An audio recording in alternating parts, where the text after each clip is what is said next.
There are things in life that are ordinary. Washing the dishes, taking out the trash, making your bed.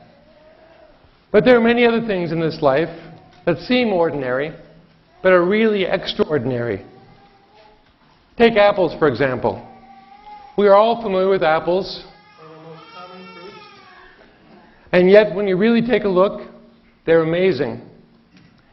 If you cut across an apple with the stem pointed up, there is a perfect star in the middle of each piece that is left.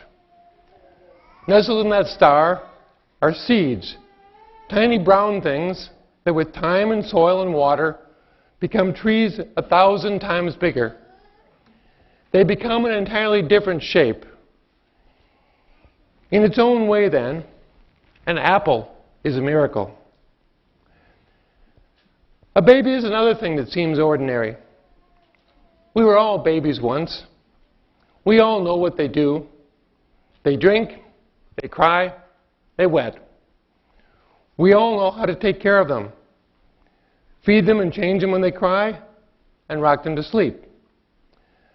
Then they drink, they cry, and they wet all over again, sometimes at the most inconvenient moments. But if you're a parent, and you look at your baby closely, they're extraordinary. You see little hands that look like your beloved's hands. You see little eyes like yours that look back up at you. Remember when you looked at your baby for the first time closely? It's the same way with this baby, the one that we celebrate tonight and tomorrow.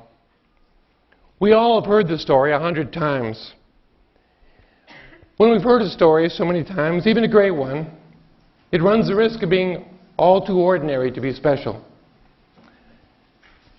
But if we look closely at the Christmas story, we can see parts of the story that we never noticed before, or perhaps things we forgot long ago. Many parts of the Christmas story are truly extraordinary. Let's take a closer look. You'll see what I mean. 2,000 years ago, there wasn't CNN to report on what happened in the world. There was no New York Times, no Star Tribune. There was only the word of mouth, proclamation.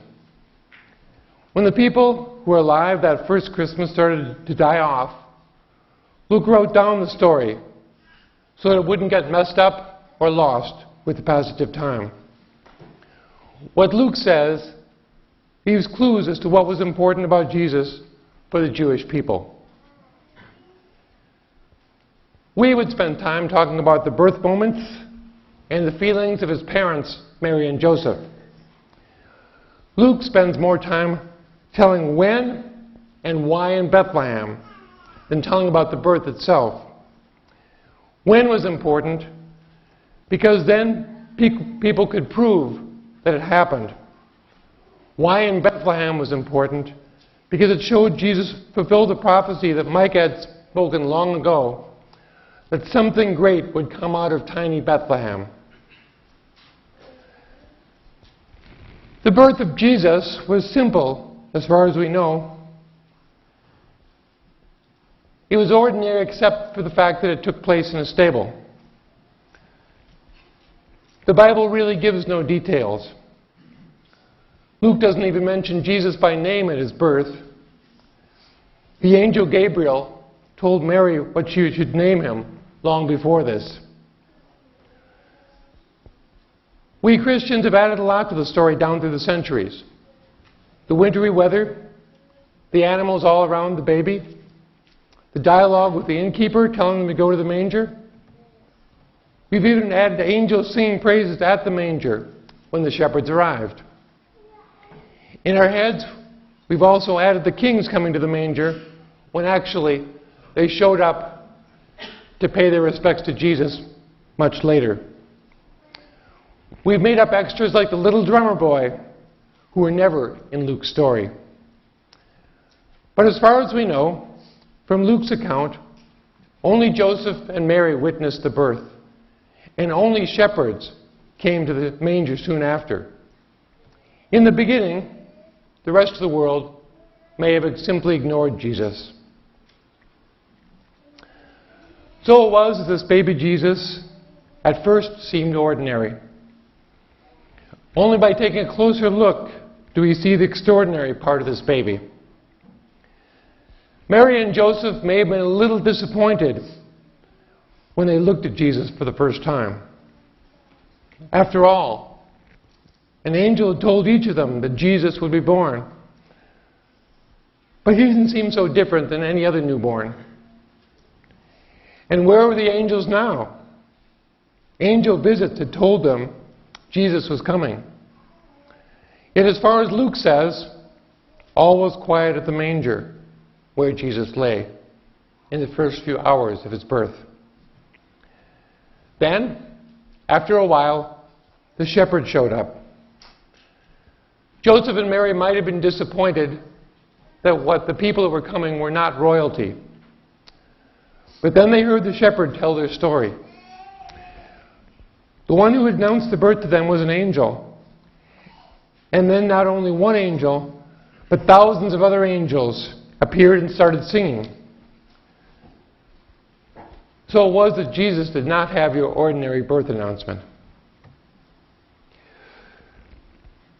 The birth of Jesus was first announced to the shepherds, to the poor, not to the wealthy, and not to kings, though Jesus was in fact the King of all creation.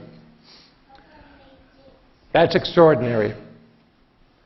Even more extraordinary was that this birth was somehow different than all other births in human history. It was a gift not just to a couple or to an extended family, like most babies. No, this baby was a gift to everyone, to all people everywhere, and to all people forever. The world could have peace because of the birth of this one child. But probably the most extraordinary thing about this baby was that this baby was God. He didn't look any different than any other baby, and yet when we really get to look at Jesus and get to know him, we find that he's much more than an ordinary human being, isn't he? No human being could do what Jesus has done for mankind and for us. Any baby is a miracle. But this baby is a miracle of miracles. Now Christmas Eve is upon us, and I could tell you a dozen heartwarming stories of Christmas joy that I've had this year. And I'm sure you could too. But none of that joy can compare to the story you hear today of a tiny, ordinary baby who was really the most extraordinary baby ever born. He was born in the humblest of places. He died in the humblest of ways. But in between, he changed the world. He healed us all. He healed our bodies. He healed our hearts. He healed our souls. How has he healed you? For Jesus can still heal us, any one of us, at any time. So thank God for the first Christmas gift ever, and I believe the greatest. Because of God's gift, all Christmases and every day in between should be merry indeed. Go tell it on the lakes and everywhere. Jesus Christ is born. Amen.